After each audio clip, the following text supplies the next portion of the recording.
Bueno, buenas tardes. Hacemos ahora sí ya el saludo, puesto que ya estamos en, en la grabación. A ver, antes de, como siempre, antes de iniciar lo de hoy, pues decimos algunas cosas de la sesión anterior que haya necesidad de recalcar. Pues yo Eh, quería arrancar con lo que le pregunté hoy, profe, tal vez.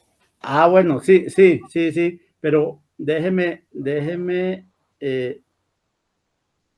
aquí qué pasó, espere que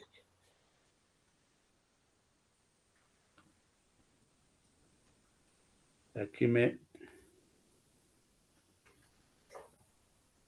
varé.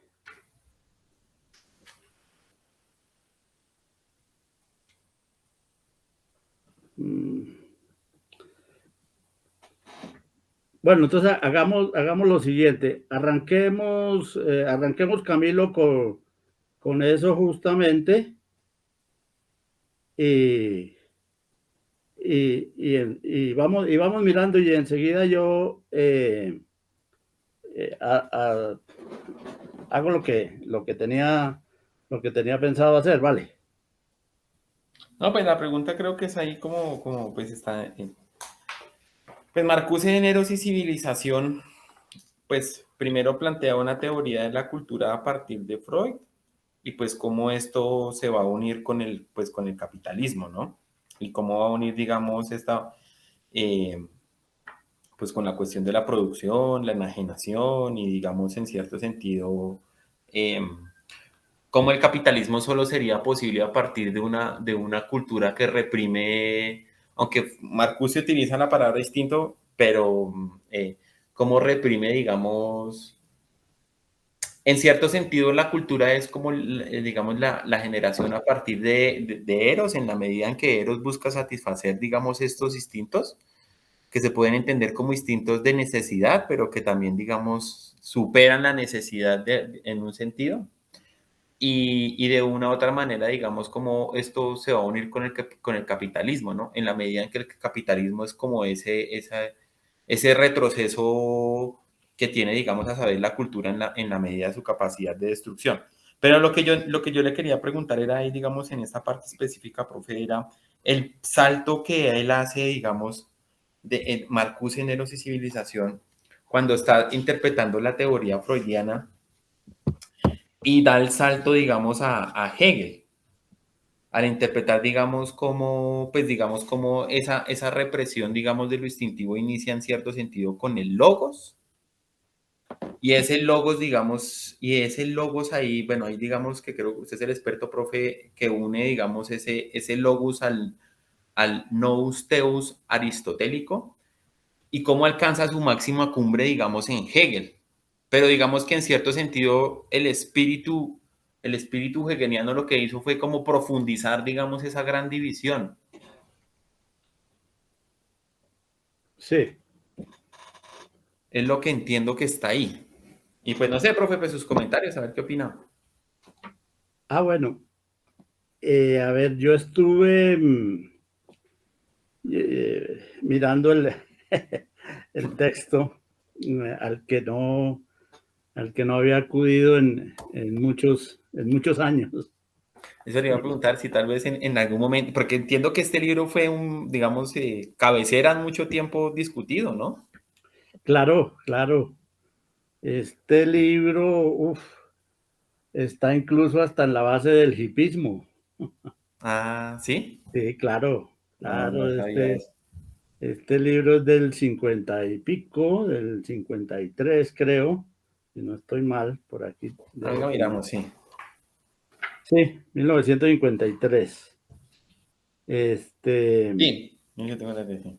y estuvo en la base de mayo del 68, era texto de referencia también para toda esta gente, porque pues alude, toca unos conceptos y unos elementos que pues estaban en boga y que además son muy llamativos, y además la manera como Marcuse los, eh, los trabaja, pues los torna más llamativos,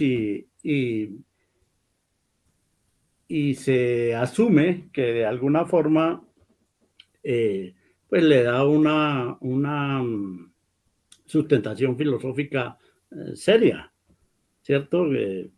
Se trabajan estos elementos, y, y que, pues, dada la trayectoria de Marcuse, pues le dan como más consistencia, se supone.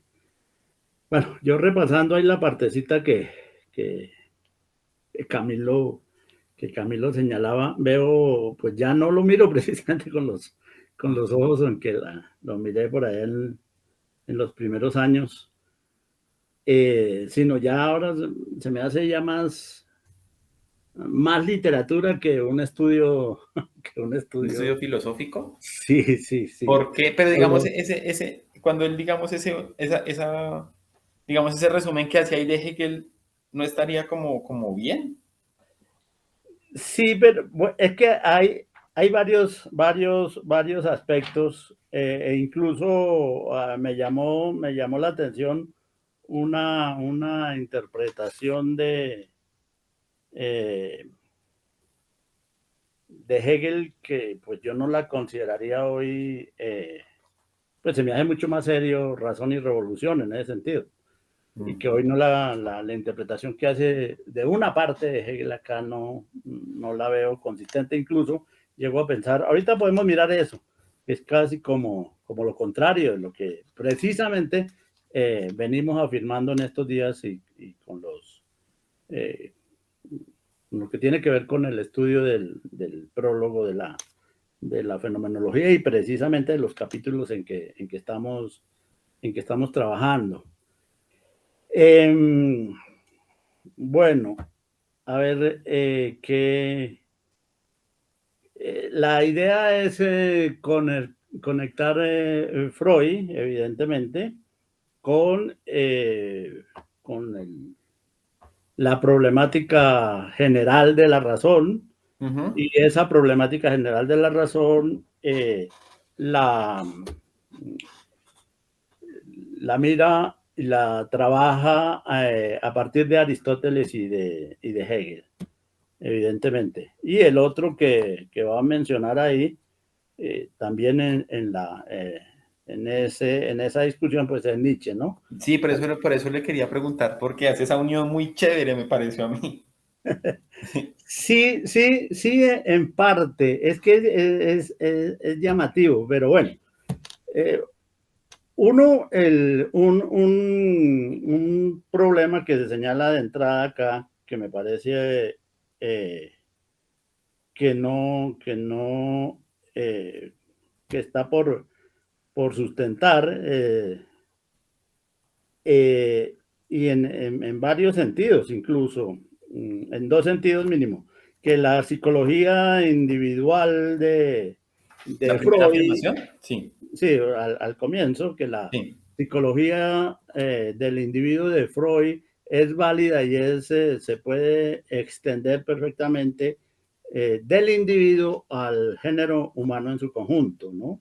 Bueno, eso Bueno, eso es es bastante discutible, sí. exacto, eso es lo primero que habría que discutir. Y otra serie de afirmaciones, y de ahí volver eh, eso mismo, ya no solamente una problemática de índole psicológica individual, primero, luego genérica, sino incluso ontológica. Sí, ya pasa hace una ontología, sí.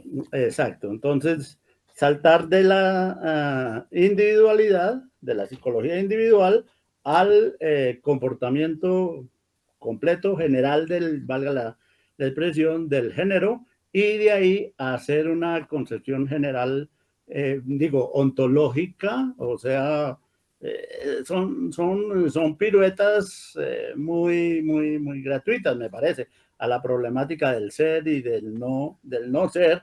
Y precisamente, ¿en qué va a concluir eso? En conferirle al ser y al no ser esas pulsiones eróticas y tanáticas que están presentes en el individuo, según la psicología de Freud. Entonces terminamos con prácticamente con un ser erótico y y tanático en sí mismo, ¿no? Eso, lo cual ya es una exageración por donde se le mire, y además de eh, eh, se vuelve un antropomorfismo, ya no los antropomorfismos de la razón que hablábamos la vez pasada, de finalidades y demás, sino antropomorfismos instintuales, ¿no? Del instinto en sí mismo, pero antropomorfismos al fin y al cabo, ¿no? Entonces, ese es un primer aspecto que sería discutible. Pero lo otro, el otro problema que yo veo es sí, la concepción de la razón, que primero no está clara por ningún lado en qué consista esa razón.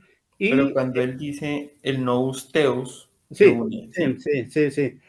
Sí, pero bueno, vamos por allá. Pero esa razón que estaría fundada en Aristóteles y culminada en Hegel en la misma dirección en que la habría comenzado Aristóteles, ¿cierto? Sí, Que perfectamente se ajusta a lo que estábamos discutiendo sí. del parágrafo anterior, en que ese nous aristotélico cuyo único trabajo, por así decir, actividad, es pensarse a sí mismo, cerrarse sobre sí mismo, pues estaría explicado históricamente y a lo largo de esa misma historia, y con la actividad de los hombres, estaría explicado por Hegel. Y entre ese nous, que es el logos, y que finalmente va a ser el espíritu hegeliano y la idea hegeliana, se opone, se puede contrastar perfectamente con lo otro, con lo instintivo, fundamentalmente con el eros, ¿no? De Sí, ese con la par represión de la expulsión. Bueno, digamos, ese par de instintos, digamos el instinto del placer, el principio del placer y el principio de realidad, que el principio de realidad se vendría a tener al logos, y ver que la historia toda sería en últimas una historia de de la represión. negación y de dominación por parte de ese logos sobre el instinto del placer, el instinto de lo erótico, que sería el de la vida, el del placer, ¿cierto? Sería ese como Y el ahí punto. llega, ya llega la manipulación, digamos, de la naturaleza y la realización y todo eso, y que Exacto, la razón se realiza. exacto. Entonces, sí, hay una serie de planteamientos que yo veo que no tienen ningún sentido hacerlo. Se trataba de el sujeto contra el objeto, que se trata de esta experiencia antagónica de un sujeto contra un objeto, contra el mundo en general. Definió tanto a priori, dice, el yo pensante, el yo que piensa, como el yo que actúa, ¿no? La naturaleza, eh, tanto la suya como la del mundo exterior, el propio sujeto y la El del mundo interior y exterior, exterior. fueron dadas al ego como algo contra la que tenía que luchar, a lo que tenía que conquistar e inclusive violar. Tales eran los requisitos de la autopreservación y el autodesarrollo, todo en esos términos. Y la lucha empieza, y tal vez era lo que me señalaba Camilo, entonces creí que era lo que iba a leer, pero lo leo yo, supongo. Sí, La sí, lucha sí. empieza con la perpetua conquista interna de las facultades inferiores del individuo, sus facultades sensuales y las pertenecientes al apetito. Su subyugación es, al menos desde Platón, considerado un elemento constitutivo de la razón humana, que es así en sus mismas funciones represiva. Entonces, la idea de Ahí que está, sí. Uh-huh. la razón es represiva. La lucha culmina en la conquista de la naturaleza externa, que debe ser atacada, refrenada y explotada perpetuamente para obligarla a servir a las necesidades humanas. Sí, El ego experimenta su ser como provocación, como proyecto, cita en esos dos términos a Bachelard y a Sartre, experimenta cada condición existencial como una restricción que tiene que superar, transformar en otra. Bueno, todo eso. Bueno, eso es que hay elementos que evidentemente son así, pero son así porque es la necesidad de vivir.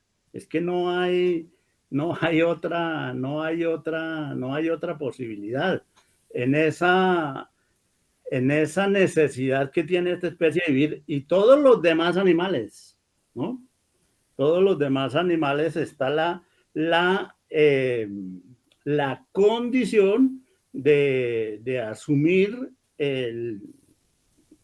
su medio como factor de la propia supervivencia. No es que sea, ¿cómo hacemos? Una decisión que se tome en algún momento. No, es que es así y no hay otra posibilidad. Es decir, eso es la vida, no, bueno, se dirá que sí, que ellos aceptan, Freud y en este caso Marcuse aceptarían por completo dicha condición. Pero es que evidentemente así se constituye la razón y no se ve por ningún lado por qué se pueda hacer eliminar eso sería para esta especie en particular eliminar las condiciones de vida con principio de placer incluido, con la vida misma. Entonces, desde la simple alimentación, evidentemente es ya una intervención en la misma naturaleza, ¿no? Tendría que ser, y fíjese que ni siquiera sucede eso. Iba a decir, tendría que ser un ser completamente inanimado para no incidir con el desarrollo de la naturaleza, pero ni siquiera eso es así. ¿En qué sentido? Vamos a hablar no solo de las praxis contemporáneas capitalistas, que sí, ciertamente están arruinando la naturaleza, pero es que lo que decíamos en la pasada ocasión, esta vida está construida sobre ese proceso y es imposible que fuera de otra manera hasta el momento. Y yo creo que en definitiva. Entonces la sola recolección, ¿no?, del individuo, no estoy hablando siquiera del cazador, el cazador-recolector. Uh-huh. Quedémonos en la sola recolección. Es ya un intervenir en la naturaleza. Entonces no se va a decir que el individuo que coge un fruto de un árbol, baja la fruta de un árbol, pues obvio que está interrumpiendo un proceso de esa naturaleza. No, es decir, tendría que abstenerse siquiera de coger una fruta de la naturaleza porque está interfiriendo con esa naturaleza. Y eso lo hacen todos los otros seres vivos intervienen unos con otros. Y eso es, llamar a eso violación. Violación de la naturaleza y demás no tiene ningún sentido. Tendría que ser un ser inerte para no hacer eso, y resulta que no, porque me acabo de acordar basta un temblor, basta un volcán, ahora que hay una erupción, para ver que ese hace, interfiere con la naturaleza y arruina cantidad de procesos, y no se puede decir que, ya sería exagerado, el volcán está atacando la naturaleza de los seres vivos. A eso, está obrando de acuerdo, de nuevo Spinoza, de acuerdo a la potencia propia de cada ser. Sí. Entonces, con él, ¿qué está haciendo el volcán? El volcán está arrasando con todo, ¿no? Y lo puede arrasar. Un terremoto también arrasa con muchas cosas de los animales, de los hombres, de otros, el choque unas placas flotantes con otras, etcétera. Ese es simplemente un proceso violento, ¿sí? Entonces no se puede, ni siquiera es instintivo, ¿cierto? Ahora, si hace la transposición de pues, lo absurda a decir entonces que lo que pasa es que se está obrando ahí por algunos instintos, pues cuando una estrella o un agujero negro, lo que sea, engulle otro elemento del universo, pues son, son propiedades. Esto no son finalidades, eso no tiene nada que ver en principio con la razón. Sí, sí, Camilo, diga. No, es que digamos lo que entiendo es que digamos hay una crítica no tanto al reino, digamos a que el ser humano intervenga en el reino natural, digamos porque el ser humano hace parte de ese reino natural, Claro. sino que digamos, lo que entiendo es que la crítica es que digamos como que esa represión, digamos, de lo erótico termina, digamos, de una u otra manera devolviéndose como lo tanático y lo tanático termina devolviéndose por medio, digamos, del logos y en ese momento el logos, digamos, pasó a ser, digamos que él lo ubica ahí en Platón, que en Platón arranca el cuento y después con Aristóteles se formaliza mucho más y que ya con Hegel, digamos, pasa Sí. digamos como que en últimas fue como toda una idea en Occidente que, digamos, de una u otra manera fue como la supremacía de la razón sobre los instintos. Pero claro, digamos lo que entiendo que usted dice, profe, es que si eso no fuera así, la cultura tampoco sería posible. La vida. Bueno, la vida en esta cultura, la vida en esta No, cultura, ¿no? la vida, no. La vida toda. Claro, porque es que para usted, digamos, la razón en los humanos es la que hace la posibilidad de la existencia, de la supervivencia. Sí, sí, sí, sí. Sí, sí, sí. Claro, es el modo como esta especie subsiste, así como en otras especies animales hay otros modos de subsistencia que nosotros podemos considerar completamente instintivos. En el ser humano, ese modo de subsistencia es la razón. Y está, claro, es eso. Y somos nosotros los que hacemos esa distinción Entre, racional, entre animales y sí. con los instintos, con lo inanimado, pero esas son distinciones que hacemos nosotros mismos desde lo que se ha denominado razón. Entonces todo eso está integrado dentro de esa cuestión que se llama razón, que es precisamente lo que no está explicado por ellos.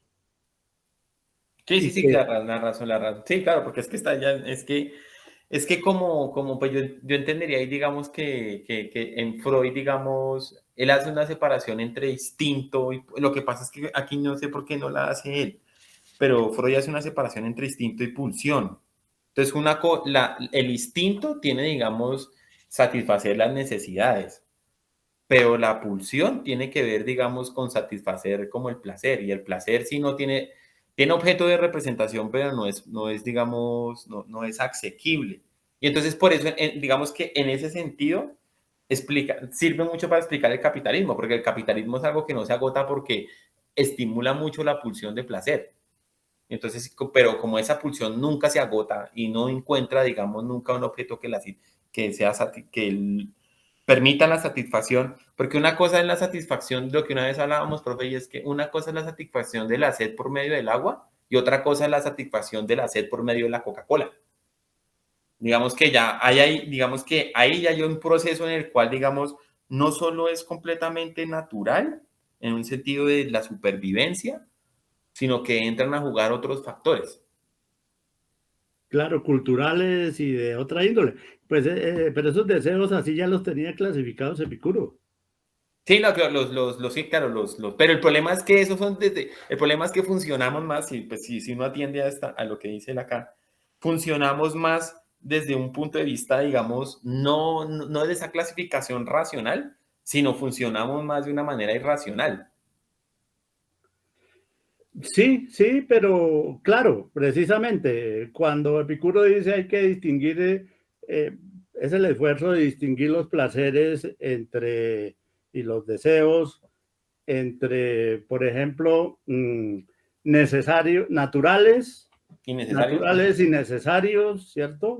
Una cosa, deseos naturales y no necesarios y deseos de otra índole que no son ni naturales ni necesarios. Entonces, lo que yo sí veo, claro, pues que eso ya lo vio Epicuro. El hombre común y silvestre se rige por deseos y criterios y de placeres denominados ni naturales ni necesarios. Claro, la sed es tomar agua cuando se tiene sed es necesario y comer es lo necesario para la supervivencia. Es natural y necesario. Es eso. Hay otros que son naturales, pero no son necesarios porque no son de vida o muerte. Y hay otros que no son ni naturales ni necesarios, que son la inmensa mayoría. Entonces, sí, El está todo. capitalismo todos. Sí. Puede ser, usted lo que necesita es agua, sí, en principio, agua y comer cualquier cosa. De ahí para adelante, sí, y protegerse del frío, y esos son los placeres sencillos, los placeres elementales, y en el caso de Epicuro está claro, es una opción que yo me voy por ella, yo opto por eso, porque comprendo que eso es lo básico y lo necesario para vivir y que con eso es suficiente para llevar una vida placentera. Y esa placentera es, en el caso de Epicuro, es lo más sencillo, es lo opuesto al dolor. Ni dolor en el cuerpo ni pena en el alma. Es la clave pues, de esa ataraxia y aponía, ¿no? Sí, pero si se da cuenta, por eso es que es interesante el texto, creo yo, porque es que por eso une el logos a Aristóteles y después de Aristóteles a Hegel. Sí, sí, sí, sí, pero a ver, con Aristóteles se queda en el pensamiento que se piensa a sí Sí, mismo la clásica, ¿cierto? Sí, y sí. se cierra sobre él. Ahora, ¿cuál es la diferencia? Que Hegel va a explicar, y esa es la temática de la sesión pasada y la de hoy. Hegel va a explicar cómo es ese pensamiento que se piensa a sí mismo, cómo es el funcionamiento de ese nous. Eso lo va a explicar Hegel, y Marcuse reconoce que Hegel hace eso. E incluso, pero mire, hay aquí me parece que hay una tergiversación terrible de Hegel en la interpretación que hacen cuando hablan de lo negativo, de la negatividad en Hegel. Marcuse asume que para el individuo el mundo constituye lo negativo, ¿sí? Lo negativo y esa negatividad, según la presenta aquí Marcuse, está caracterizada en función del hombre. Y entonces, al caracterizar el mundo como lo negativo para el hombre, entonces muestra que el hombre se ve impulsado a su vez a negar ese mundo y se hace todo desde una perspectiva sumamente subjetiva. Y eso no tendría necesariamente por qué mirarse en la historia, aunque hay algo que sí, pero es una interpretación de Hegel al revés, porque en realidad la negatividad está constituida más bien dentro del ser por el hombre. O sea, el hombre es la negatividad de la sustancia, la negatividad del ser. Y Marcuse lo interpreta al revés. A propósito de esto. Profe, bueno, me imagino que eso es lo que va a explicar hoy, ¿sí? O sea, eso que acaba de decir, porque, claro, Marcuse lo interpreta como que el hombre es la negatividad del ser, ¿sí? No, Hegel. Hegel, ya. Nosotros, es decir, nosotros lo podemos interpretar así, básicamente siguiendo también a Collier. Pero Marcuse hace lo contrario y está como si interpretando a Hegel, Marcuse, como si el hombre interpretase al mundo como algo negativo para él. Y entonces, negativo y negativo ¿para qué? Para su placer.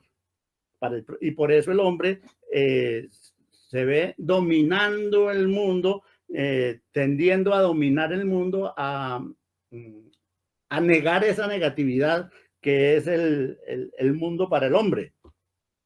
Y entonces eso es lo que hace al hombre agresivo con el mundo. ¿Sí? Es decir, esa inversión de Hegel le sirve a Marcuse para plantear su tesis de que la racionalidad es agresiva con el mundo, porque parte del principio que el hombre asume que el mundo, Están opuestos, ¿no? Sí, los otros incluso son obstáculos para el hombre porque son el lado negativo del hombre. sí, Y lo resulta que opuesto, ¿no? en Hegel es al revés. Mm. Es al revés. Mire, aquí le dice algo. Voy a leer un párrafo. La fenomenología del espíritu desenvuelve la estructura de la razón como la estructura de la dominación. Sí. Como el triunfo sobre la dominación. Pues claro, tiene que reconocer que se trata de esos dos elementos, dominación y como en Hegel hay una conciliación, entonces tiene que ser en este caso triunfo sobre la dominación. La razón se desarrolla a través del desarrollo de la autoconciencia del hombre que conquista el mundo natural e histórico y lo convierte en el material de la realización personal. Bueno. Cuando la simple conciencia se convierte en autoconciencia, se encuentra a sí misma como ego. Y el ego es antes que nada deseo. Todo eso es, digamos, cierto. Solo puede llegar a ser consciente de sí mismo mediante la satisfacción propia en y mediante un otro. Pero tal satisfacción encierra la negación del otro. Porque el ego tiene que demostrarse a sí mismo, siendo para sí mismo verdaderamente contra toda otredad. Eso es cierto en la construcción de la libertad del hombre. Eso es cierto hasta ahí. Dentro de este concepto, el individuo tiene que sostenerse y afirmarse constantemente a sí mismo para ser real, obvio. Está colocado frente al mundo como su negación, como negándole la libertad, ¿sí? Está colocado frente al mundo como su negación, o sea, asumiendo el mundo como negación de él, como negándole la libertad. Menos mal que dice como negando la libertad, porque la línea anterior se podía interpretar en el sentido adecuado, en este sentido. Está colocado frente al mundo como su negación, él como su negación del mundo. Y no, esa sería una interpretación correcta. Él está diciendo, está colocado frente al mundo como su negación, asumiendo el mundo como su negación. Y eso queda claro como dice, como negándole la libertad al hombre. Sí. Así que solo puede existir arriesgando y ganando incesantemente su existencia frente a algo o alguien que se la disputa, el mundo. Sí, pues eso es cierto. Hasta ahí va bien, o sea, hasta ahí la interpretación está bien, ¿sí? Se da esa relación, pero es que quien lleva la negación dentro de sí es el mundo y esa negación es el hombre. O sea, el hombre es el elemento negativo, el motor de ese mundo. Y aquí simplemente se asume Marcuse, es que es muy sutil el cambio, asume Marcuse que el hombre interpreta al mundo como su negación. Y entonces eso no ¿Y es lo contrario? es lo contrario, es lo contrario, Pero sí, es bueno, lo o sea, contrario, pero ojo, pero en las relaciones que mantienen, en sí. esas relaciones que mantienen, en el fondo sucede prácticamente lo mismo y en última se trata de una reconciliación. Pero Claro, es una que reconciliación. eso habría que leerlo bien, bien, bien, bien despacio, pero hay Sí, esa... es que por eso quería traerlo a clase, porque es que lo estuve El leyendo qué día y yo dije, no, el profe nos ayuda aquí a aclarar eso bien. Porque es que me prosigo, parece que hace un resumen muy sintético. demasiado y termina aquí falsificándolo. Mire cómo sigue. El ego debe llegar a ser libre, pero si el mundo tiene el carácter de la negación, o sea, el mundo es el que niega el ego, pues ya tiene Marcuse todo instalado para decir que toda la razón en cuanto se dirige al mundo, al otro, es destructiva y Sí, es represiva porque quiere acabar con esa negación. El ego debe llegar a ser libre, pero si el mundo tiene el carácter de la negación, la libertad del ego depende de ser reconocido, aceptado como el amo, y está tal reconocido. reconocimiento solo puede ser otorgado por otro ego, otro sujeto autoconsciente. Claro, entonces así se presenta esto únicamente en términos dominio, de dominación y de voluntad de Claro, poder. no, esa partecita Por de que eso es los que va a objetos no ligarse están vivos. con Nietzsche.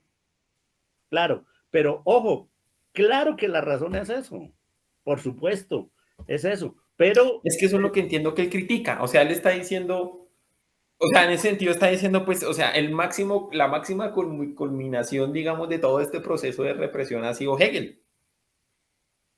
lo expresaría Hegel, pero de todas maneras, en Hegel, si usted sigue leyendo, en Hegel llega un momento en que se presenta esa conciliación, pero esa conciliación es falsa, según Marcuse, porque sigue habiendo el contraste y eso ya es siguiendo a Marx, ¿no? Sigue habiendo ese contraste entre mundo e individuo, esa oposición. Y luego lo que hace es utilizar a Nietzsche, Ya cuando se giró Nietzsche, sí. utilizar a Nietzsche acá para decir, bueno, aquí sí se trata de la defensa de la vida, de la defensa del eros y la razón en su propósito de anular lo otro, de acabar con lo otro, tiene una idea equivocada de la libertad y la razón misma termina oponiéndose al eros y al principio del placer. Entonces, sí, no, yo veo esto realmente eh, muy flojo, muy bien escrito, pero completamente flojo, ¿no? Entonces, no, no, no, no lo veo que se pueda sustentar. Habría que mirarlo más despacio. Yo lo miré ahorita por lo que Camilo me dijo que iba a Sí, mencionar yo eso. le iba a preguntar esa partita, digamos que, claro, que la fenomenología, o sea, que después o sea, después de Platón y sobre todo con Aristóteles, cuando se va a entender sobre todo, digamos, ese logos, sí, prácticamente el logos como el ser, entonces que eso lo que hizo fue ahondar el problema. Sí, sí, sí, sí, sí. Y eso es una incomprensión realmente total de la realidad histórica de la especie. Y es que hay que hablar en términos de especie, efectivamente.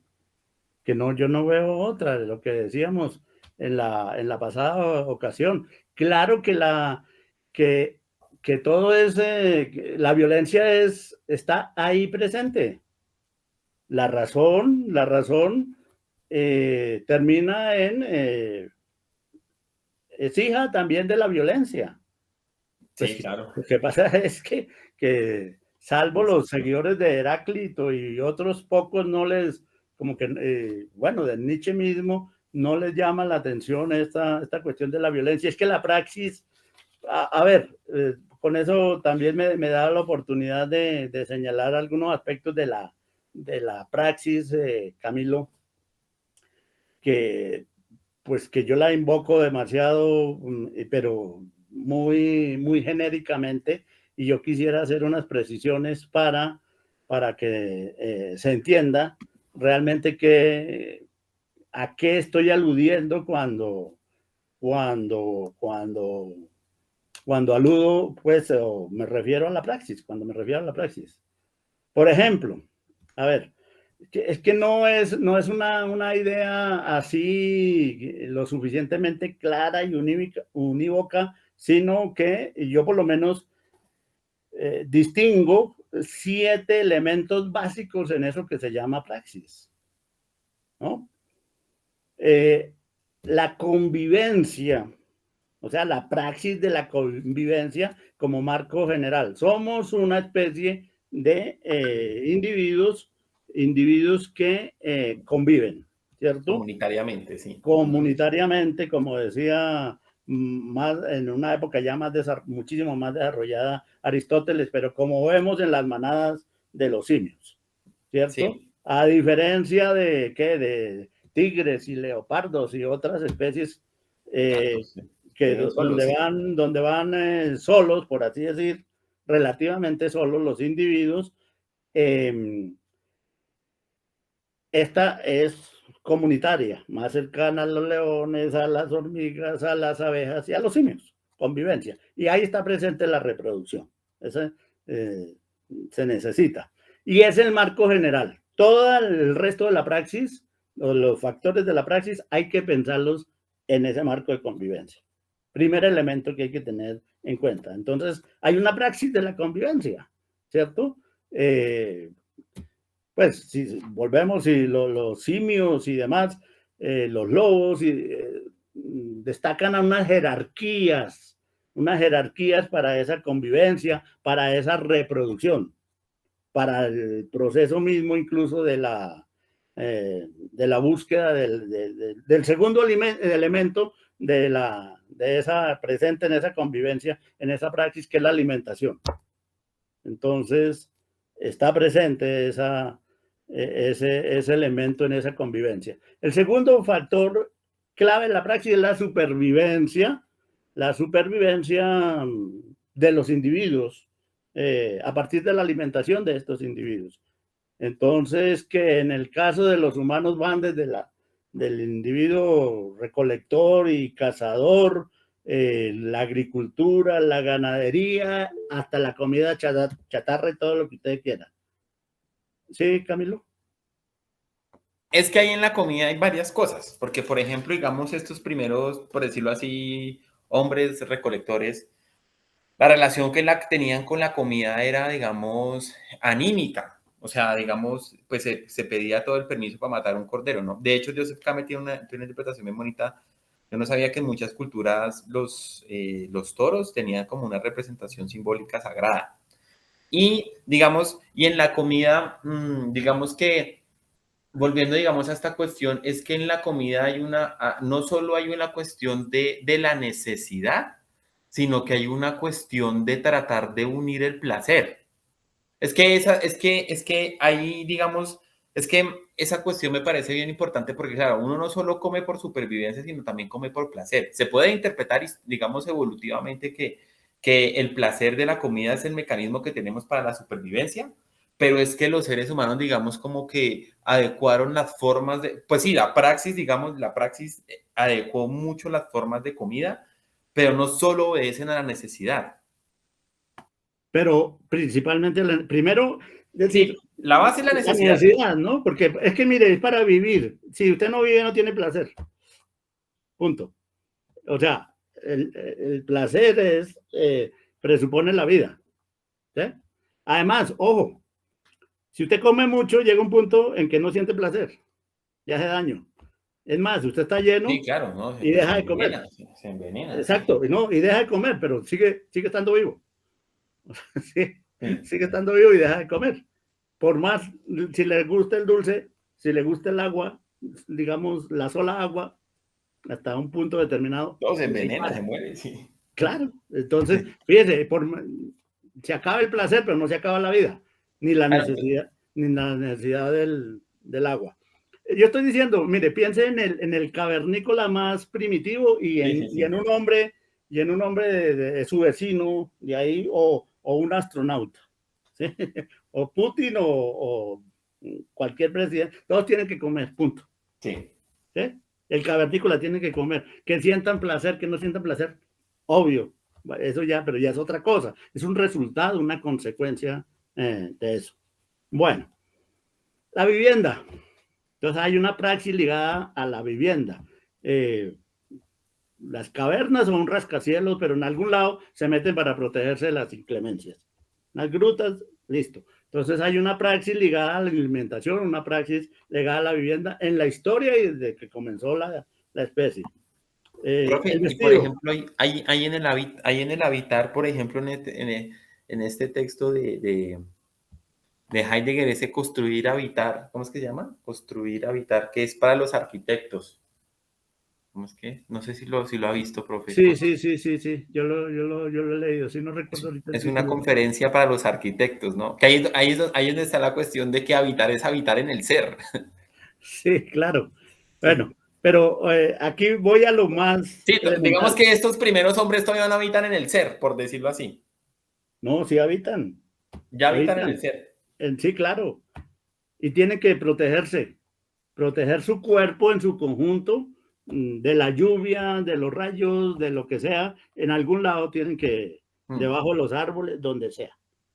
O sea, hay una praxis ligada a eso, que la gente termina viviendo en penthouse, eso, pero es la Claro, ya misma son vaina, diferentes. o en un penthouse, o como los chimpancés en un árbol por allá, pero es la misma vaina, ¿no? Profe, y digamos, por ejemplo, entonces, estos primeros hombres que empiezan a darle el carácter sagrado al habitar. Ah, bueno, es que eso es otra cosa, ya vamos para allá. Pero eso ya es secundario, yo estoy hablando O sea, en lo básico, si usted está, de los digamos, en el elementos nivel de la primarios de la supervivencia, praxis. sí, sí. Entendámonos. De ahí usted saca todos los desarrollos. Y esa es la investigación que habría que hacer. O sea, y eso es lo que aporta mucho, lo que aporta más y mucha gente, ¿no? Claro. Pero bueno, entonces la gente convive, come, vive en algún lugar, algo ligado a la vivienda, al vestido, ya sean ramas, pieles, tejidos o el último tejido sintético, el último, bueno, sí, que se ponen los astronautas, bueno, en fin, que se puede hacer. Eso puede ir desde las ramas hasta lo último. Todo eso, hay una praxis ligada a eso. Y cuando decimos eso, decimos a la producción de eso y al uso de eso, etcétera, etcétera. ¿Sí? Que es diferente de la alimentación, diferente de la vivienda. Tiene que ver seguro con la convivencia en algunos casos, pero más que vamos a lo más natural, frío, tendrán que abrigarse. Punto. La movilidad, otro elemento básico de la praxis. ¿Sí? La movilidad, ¿cómo? A pie, a caballo, en carretas, en troncos, en balsas, en canoas, en aviones, en cohetes, en automóviles. Pero todos tenemos que movernos de un lado para otro. La guerra, las guerras. Pero yo las Elemento, guerras sí las veo míticamente, por más. básicamente, ustedes ven que unos chimpancés se agarran por otros por sus propios territorios, Yo donde la veo hacen... ontológicamente, profe, como la ve Heráclito, No, ontológica, es que aquí todavía no hay ontología. ¿no? Aquí no hay ontología. Pero después, la guerra, sí. Sí, Por supuesto que todo esto puede terminar siendo ontología, pero es que ya ahorita sí podemos mirar un camino para ontologizar esa guerra. Esa guerra va con piedras, palos, hasta los misiles. sí, Todo. sí, sí. Pero Hasta eso ha bomba atómica, necesitado, lo que y hemos eso es lo llegado. que ha desarrollado esta especie, las praxis en relación con la guerra. Con la guerra, con la movilidad, con el vestido, con la vivienda, pero porque es que los hombres conviven unos con otros y comen y viven y se visten y se mueven y en todo eso se producen guerras. Sí. Guerras por todo lado para cuidar la alimentación, Profe, para yo aquí cuidar tengo la una vivienda. pregunta. Yo aquí tengo ¿No? una pregunta. Pero Sí, entonces, falta uno, me falta bueno, uno. hágale y yo le hago esta pregunta. Falta el séptimo elemento que yo veo en la praxis, la comunicación. Absolutamente decisiva, importante, que cubre todos los otros, y entonces hay una praxis ligada a esa comunicación en la que se van a encontrar desde las señas hasta los lenguajes más sofisticados y esto que estamos haciendo nosotros, y no veo más. Es decir, pienso que estas son las básicas, puede haber más y no las Sí, capto claro, sí, sí. en este momento, pero pienso que estas son las básicas, y entonces ahí está la escritura, ¿sí? El poder hablar, etcétera, y ya hay una praxis ligada a eso. Entonces, todo eso sería justamente para investigar e integrar esas distintas formas de praxis. Cuando yo digo praxis, normalmente en estas charlas me refiero al menos a esos 7 elementos que están presentes a lo largo de la historia en esta especie animal. Sí. Es que yo lo estaba viendo así, digamos, pero si primero son los principios ontológicos, por ejemplo, si primero la guerra, y la guerra ha hecho que, digamos, los hombres No, desarrollemos porque la praxis. guerra es por algo. La guerra tiene que ver con la alimentación, con la vivienda, con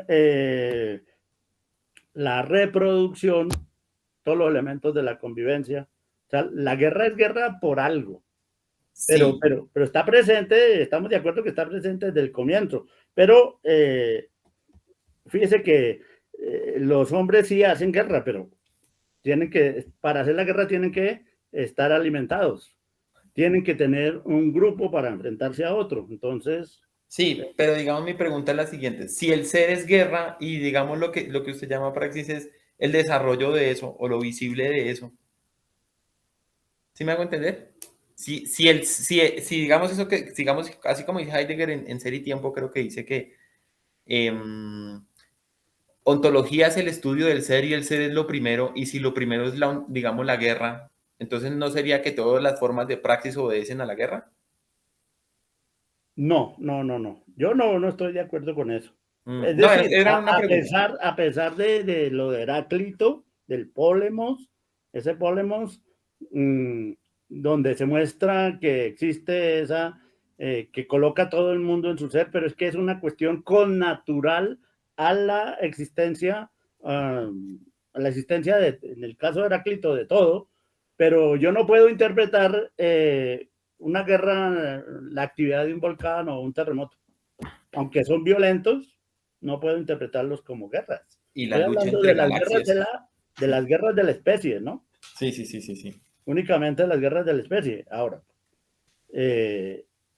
porque además es que es así. Realmente lo que uno hace es una transposición, porque aquí están los dos elementos.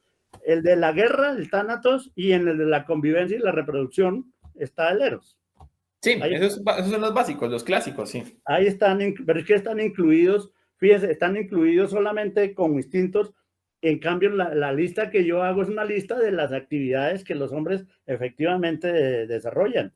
Y no a toda hora se están reproduciendo, ni a toda hora están peleando. Y para hacerlo tienen que moverse, armarse, vestirse, vivir en un lado, alimentarse, ¿sí? O sea, eso no, son elementos que se conjugan, pero no puede haber una guerra en sentido estricto de unos individuos que no comen frente a otros que comen. Inmediatamente los acaban, ¿no?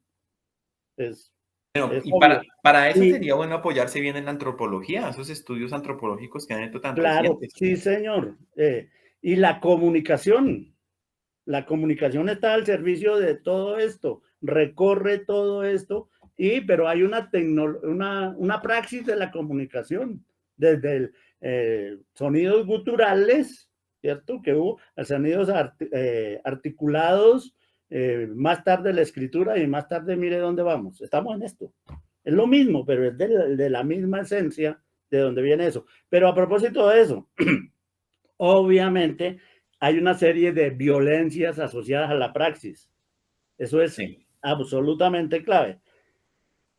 Violencias frente a los animales. Esa es Y eso es decisiva. lo que yo le digo, es que yo, por ejemplo, veo que es que eso es, o sea, eso no sé, en mi opinión es que no está separado de las concepciones que hay del mundo. Porque claro, digamos, nosotros maltratamos animales, creo yo, es que yo sí creo que eso es así, por la tradición cristiana al considerar los animales inferiores. O sea, No, los no, otros no, no, no, animales no, que son no, no, animales. no. La tradición cristiana, por el contrario, va en contravía de eso. No, profe. Claro, claro. Nosotros maltratamos animales porque había que comer. Punto. Y no es que maltratamos, nos los comimos, No, claro, que nos los es bajamos. distinto. Nos los comimos y los extinguimos. Pero, Nada ha sido más depredador que esta especie con los animales. Ah, leía yo precisamente el libro del que hablábamos de animales a dioses. el de Joe Welles, ¿qué se llama? ¿Cómo se Sí, pronuncia? no recuerdo en este momento. Mire, la mayor destrucción de fauna, eso no es ahora. Esa la causaron los cazadores recolectores y sobre todo después los agricultores. Acabaron con la megafauna, por ejemplo, en Australia y en América. Esto estaba lleno de grandes animales y los que llegaron acabaron con todo eso. Entonces, pero eso no hay comparación con lo que se hace ahora. Eso fue peor, absolutamente peor. Lo Es que, que, sí, lo es que que se volviendo al acabó, cuento, como que acabaron con toda la megafauna americana. no, los ingleses con esta cuestión y los americanos, pues Buffalo Bill y todo eso. No, no, no, no, no, no, no, no me refiero siquiera a eso, me estoy refiriendo a 30.000, 40.000 años atrás. Ah, Esos fueron los las mayores primeras depredadores. oleadas de seres humanos, ¿sí? Claro, claro, claro. Esas acabaron con todo. Esas acabaron con la megafauna, acabaron con... Habían unos no recuerdo cómo se llaman, unos seres gigantes voladores en Australia. Allá acabaron con eso. Uy, sería bueno mirar eso. Claro, con toda la... Aquí esto estaba lleno de mamuts, de, de una serie De de seres también grandes, enormes, ¿no? enormes la megafauna. Eso se acabó en pocos años. En Por pocos la años. llegada de los seres humanos, de los hombres, Llegada sí. de los seres humanos a América. Claro, sobre todo en Norteamérica. Aquí se han encontrado, ¿dónde fue? Como en el Quindío, restos de elefantes, una cosa así. Todo eso se acabó. Es bien el absoluto, el mayor depredador. Y luego la agricultura sí acabó con cantidades de especies vegetales, pero muchísimas. O sea, todas esas actividades han ido acabando. Pero bueno. No, pero es que está chévere la discusión, profe, porque es que, digamos, por ejemplo, yo tiendo a pensar, sí, digamos que yo tiendo a pensar que primero el problema es ontológico y después, digamos, la praxis de los hombres obedece a ese problema ontológico. Bueno, espere, terminemos y yo lo interpreto al revés. Sí. Sí. Para mí la ontología viene al final como, pues cuando apareció, pues, recuerde que mi pregunta es cómo el chimpancé se volvió metafísico. O sea, Pero es que esa pregunta no, digamos, yo nosotros creo que no tiene somos solución. unos chimpancés metafísicos, Sí. ¿cierto? Somos los primeros chimpancés o simios metafísicos. Y ahí nos tocó inventar el ser y otras cosas. Pero eso es tardío. Eso es a partir de los griegos. Tardísimo. Muy, muy, O muy sea, tarde. profe, ¿y usted qué opina de esta cuestión de que hace Heidegger que dice, bueno, entonces el ser parece ser que bajó bajó a Grecia, ¿no? Bajó en los presocráticos, o estos pensadores presocráticos conectaron con el ser. Mire, yo no sé, mire, le recomiendo, la vez pasada lo hice al final, léase la dialéctica negativa de Ay, Adorno no he para... podido, profe, es que créame que estoy en otras cosas, pero sí. Si usted quiere acabar con todos los cuentos de Heidegger, léase la Sí. dialéctica negativa de Adorno y yo creo que ya no volverá Ya a no ver, tengo más preguntas de esas. ya no volverá a tener esas preguntas. se le van a acabar toditicas. Adorno, Bueno. en relación con Heidegger, Adorno le acaba todas esas preguntas. Entonces, sería lo bueno. Pero bueno, déjeme acabar con lo de la... Profe, yo me tengo que retirar, pero igual le Bueno, agradezco mucho a los compañeros y el tiempo y pues bueno, sobre todo en la aclaración, quería escuchar su interpretación del texto de Marcuse porque en sí me querías ese hilo de detalle tan fino que hace él ahí. sí, pero bueno, antes de que retire le enuncio Listo, para que le quede para que me quede pensando. sonando, le quede sonando cuando hablamos de las violencias. Hay una violencia contra los animales, gracias a la cual el, el, el Homo sapiens existe. O sea, es gracias sobre todo a esa violencia que el Homo sapiens existe. Porque las otras violencias también son constitutivas de la existencia del hombre, pero no tan decisivas como la de los animales. Está la violencia entre los grupos, intergrupal. ¿Sí? En el interior de los grupos hay conflictos. Sí. Y ahí se derivan las clases sociales y todas esas peleas que tenemos, la delincuencia, etcétera. ¿Sí? Pero siempre ha habido por el dominio dentro del grupo, intergrupales. Intragrupales, perdón. Pero hay entre grupos distintos, que son las guerras, precisamente. Las distintas guerras entre distintos grupos. Pues se sabe que ha habido como unas 6 especies humanas. Es que eso Y ha habido de todo, ¿no? Eso es un cruce yo que ya está viendo un árbol y esto es un cruce de varias. solo quedó una, la del Homo sapiens, pero se acabó con los neandertales, Sí, de hecho, estos que ellos aparecieron lucharon, ¿no? O después. sea, este Sapiens y el Neandertal luchó y... Exacto. Y las de los rusos y otras en el sur de Asia, las eliminó el Homo sapiens. Sí, digamos que la cuestión ahí, el marco, su primer marco es el marco evolutivo y de ahí para allá, pues todo eso. Eso. Hay una violencia interna Sí. autorrepresiva del hombre consigo mismo, Sí. que sirve para la cultura, para muchas cosas de los instintos, todo lo de Freud. Lo que leímos hoy, sí, lo que leímos hoy, sí. Exacto. Interna del individuo consigo mismo. La Sí. disciplina, la propia disciplina que el individuo se tiene, son formas de violencia atenuadas, ¿no? Bueno, claro, hasta el tipo que se flagela también en Semana Santa y De la culpa y yo todo eso. pecador, Sí. etcétera. Esas son violencias internas. Sí. Uy, cómo voy de bruto, pero ¿por qué voy a hacer eso? Sí, ¿cómo? Sí. Exacto. El individuo absolutamente bien disciplinado, que es un modelo, está haciéndose violencia a sí mismo. Y hay una violencia también contra la naturaleza, pero es que es eso, el de interrumpir el crecimiento de los árboles y demás. Matar esa cantidad de reses, marranos, pollos.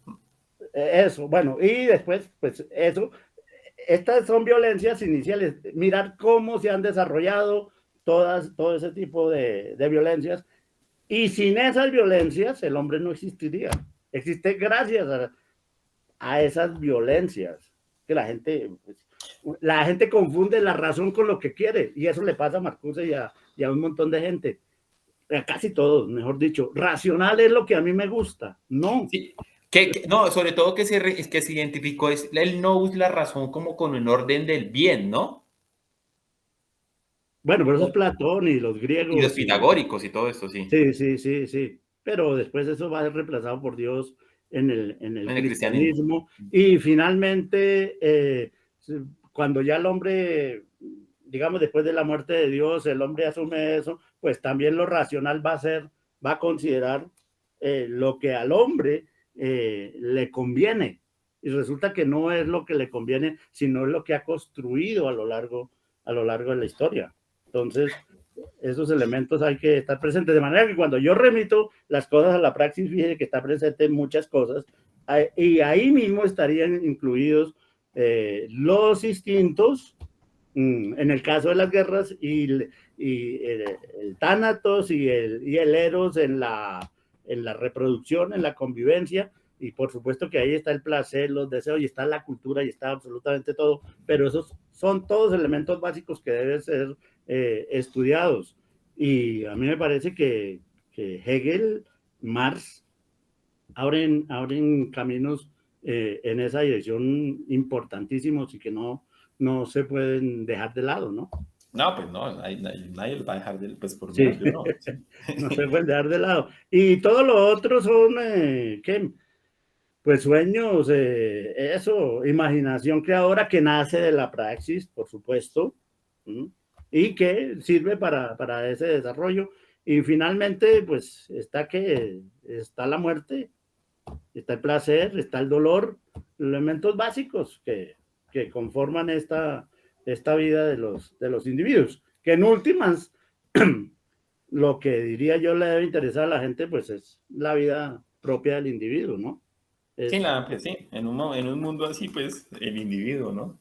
En Que se todo parece mundo. mucho a la época helenística, ¿no? Que es cuando surgen todos estos, ¿no? El individuo. Bueno. Esos filósofos helenísticos tan dejados de lado por el mismo Hegel, por ejemplo, y por mucha gente, para mí son la clave, pues es que ahí están los Profe, sabios y los yo sabios. honestamente creía que estaba leyendo el de Giorgio Colli, que no lo tengo acá a la mano, el de Platón, que se lo recomiendo, profe. Yo creo que ese texto le va a gustar.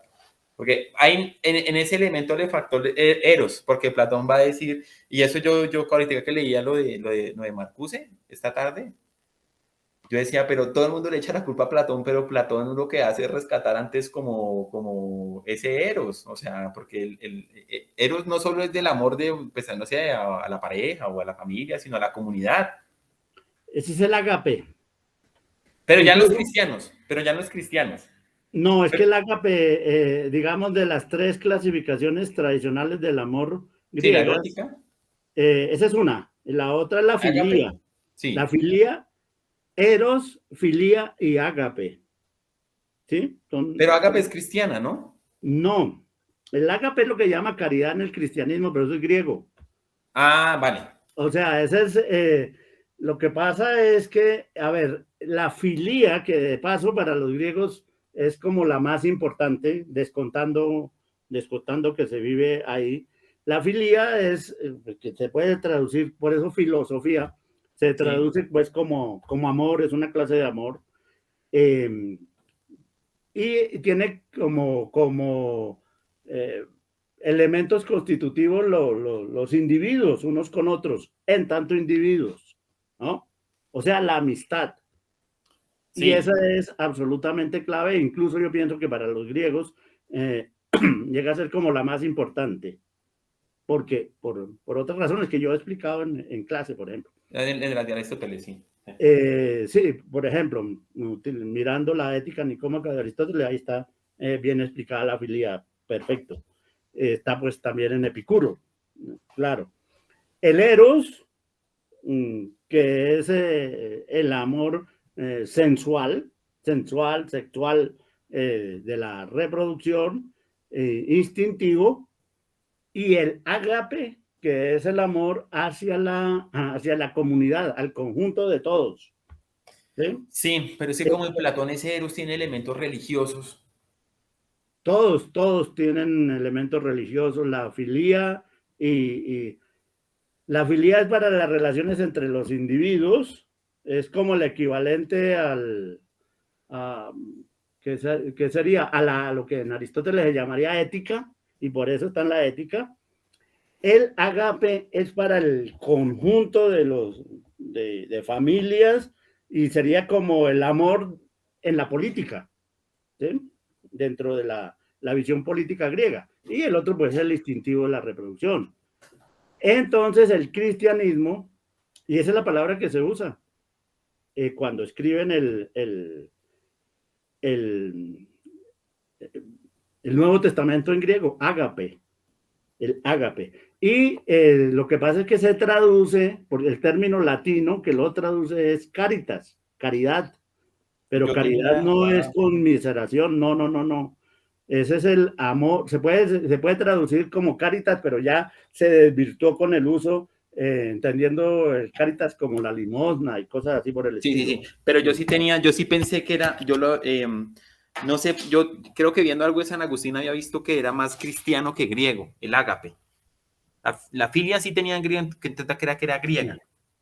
Y mire, Marcuse aquí lo trae a colación a propósito en algún momento en el texto que usted me dijo, él habla del tránsito hacia el ágape. Menciona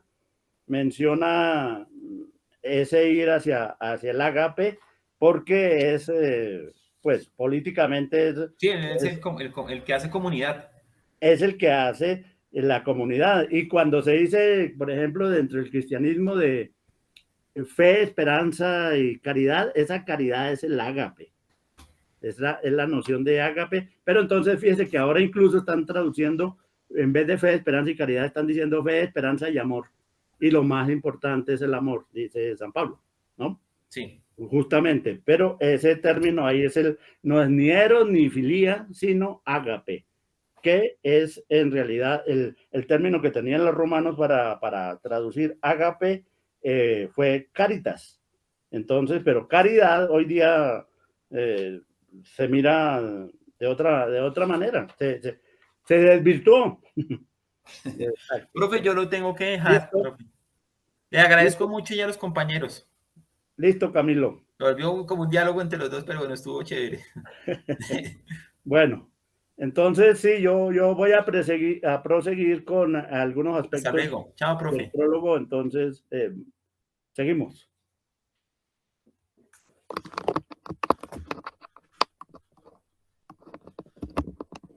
Bueno, entonces,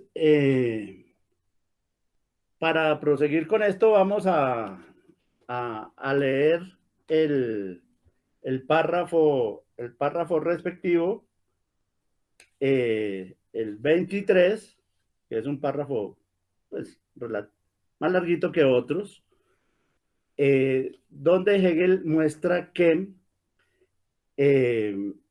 hay una representación de la idea de sujeto, de la idea de sujeto en el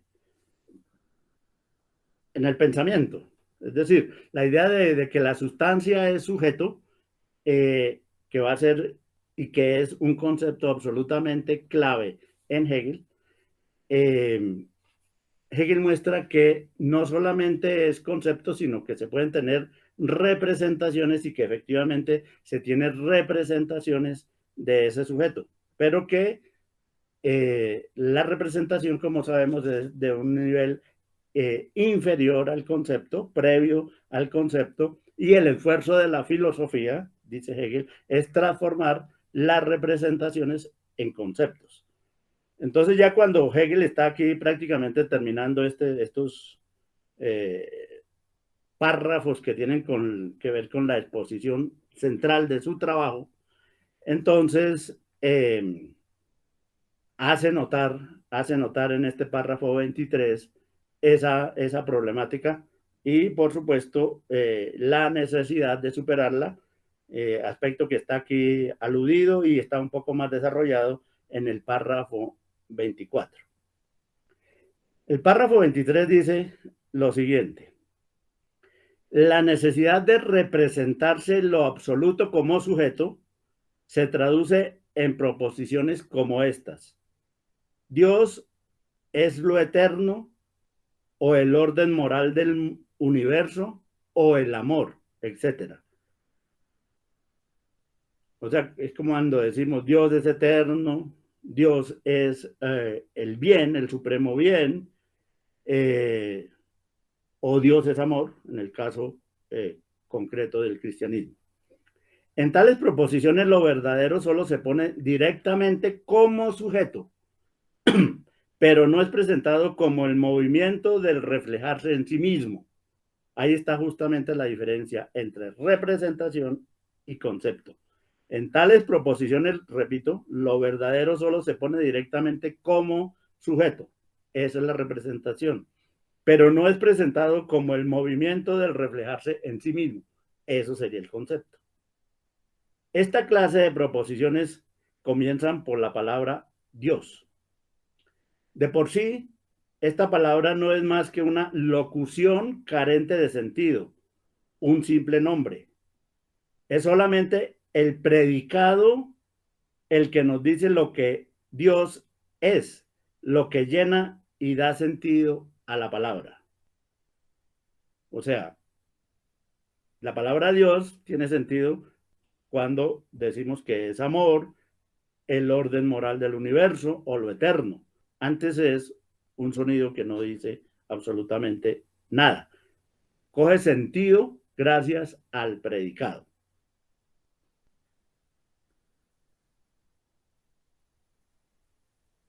De por sí, antes, en tales proposiciones lo verdadero solo se pone directamente como sujeto, pero no es presentado como el movimiento de reflejarse en sí mismo. Esta clase de proposiciones comienzan por la palabra Dios. De por sí, esta palabra no es más que una locución carente de sentido, un simple nombre. Es solamente el predicado el que nos dice lo que es Dios o lo que Dios es, lo que llena y da sentido a la palabra. El comienzo vacío solo se convierte en un real saber en este final. Piensen en el párrafo que acabamos de leer, el anterior. Solo al final adquiere sentido algo, en este caso la palabra Dios. Una vez se le ha agregado un predicado, pero no solamente se le ha agregado, porque si se le agrega veremos que sigue siendo una representación superficial. Hasta aquí, prosigue Hegel, no se ve todavía por qué no se habla solamente de lo eterno, del orden moral del mundo, del amor, etcétera, o como hacían los antiguos de los conceptos puros, del ser, de lo uno, etcétera, de aquello que da sentido a la proposición sin necesidad de añadir la locución carente de sentido. O sea, yo podría hablar del orden moral del mundo, del ser, del amor, sin mencionar a Dios. Es decir, no se ve por qué está unida la expresión Dios es amor, Dios es el orden moral del mundo, Dios es lo eterno. Pero con esta palabra, la palabra que inicialmente es vacía, se indica con esta palabra cabalmente que lo que se pone no es un ser, una esencia o un universal en general, sino algo reflejado en sí mismo, un sujeto. Porque si yo hablo del amor o del orden moral del mundo o de lo eterno, podría hablar de eso sin hablar de Dios, pero cuando yo coloco la palabra Dios y digo Dios es amor, Dios es lo eterno, etcétera, entonces estoy haciendo notar que se trata de un sujeto, que ese Dios es un sujeto. Y en el caso de Hegel, es algo que se refleja en sí mismo, precisamente a través de ese predicado. Bueno. Sin embargo, al mismo tiempo, esto no es más que una mera anticipación. El sujeto se adopta como un punto fijo al que se adhieren como a su base de sustentación los predicados. Por medio de él podría el contenido presentarse como sujeto. Tal y como este movimiento se haya constituido, no puede pertenecer al sujeto, así como se presenta el predicado no pertenece al sujeto, sino que es algo agregado. Tal y como este movimiento se haya constituido, no puede pertenecer al sujeto, pero partiendo de la premisa de aquel punto fijo, el movimiento no puede estar constituido de otro modo, solo puede ser un movimiento externo, o sea, se le han agregado caracterizaciones externas, se le ha asignado a Dios una caracterización externa, lo eterno, el orden moral del mundo, el amor, etcétera. Pero no se ha tomado desde dentro. O sea, realmente no es sujeto. Por tanto, repito por eso, tal y como este movimiento se haya constituido no puede pertenecer al sujeto, pero partiendo de la premisa de aquel punto fijo, el movimiento no puede estar constituido de otro modo, solo puede ser un movimiento externo. Por tanto, aquella anticipación de que lo absoluto es sujeto, o sea, esa representación de que lo absoluto es sujeto, no solo no es la realidad de este concepto, sino que incluso hace imposible esta realidad. En efecto, dicha anticipación o representación pone el sujeto como un punto quieto y en cambio esta realidad es el automovimiento. O sea, por el contrario, esta realidad es el automovimiento. Entonces, Hegel señala que podemos tener representaciones de que la sustancia es sujeto, pero esas representaciones son eso, meras representaciones, anticipaciones de la noción de verdadera de que la sustancia es sujeto, no es el verdadero concepto del sujeto que es la sustancia, sino la mera representación, e incluso impide la realidad, impide la comprensión y la realidad misma del sujeto que es efectivamente la sustancia. Ese sujeto que es la sustancia es automovimiento de la sustancia, o sea, automovimiento en este caso de Dios. Dios es eterno, pero porque Él mismo se da esa eternidad. Dios es amor porque Él mismo se constituye como amor. No son cosas distintas. Dios es el bien, el orden moral del mundo, porque Él se constituye en la historia como ese orden moral del mundo. Entonces, eso es lo que se pretende señalar en este párrafo. Yo creo que lo podemos discutir ya en la próxima sesión y miraremos entonces cómo trabajar este aspecto que es importante. Ahora, en el párrafo 24 se señalan dos cosas, una en la que he insistido bastante, y es que precisamente por ser la sustancia sujeto, por ser automovimiento, por ser autodesarrollo, eso solo se puede exponer de manera sistemática, como sistema. Esa es una. Y la segunda es que en este párrafo 24, aparte de dicho de lo del sistema, va a explicar cómo es que se desarrolla a su vez ese sistema, que es precisamente el refutar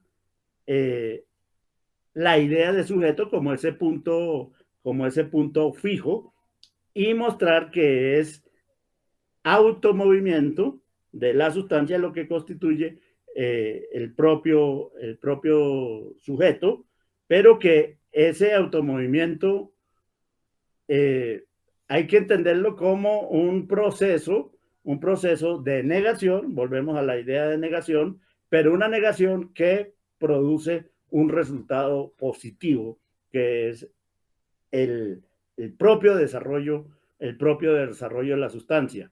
Y eso tiene que verse expresado, reflejado, contenido en el sistema que va a ser la exposición de la sustancia como sujeto.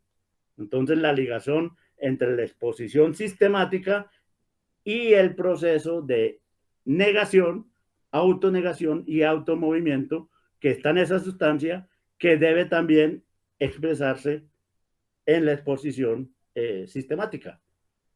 Entonces, yo creería que podemos dejar con la lectura de este párrafo, el párrafo 23, y en la próxima ocasión continuamos desarrollando esta problemática, a menos que haya alguna inquietud en este momento que ustedes tengan.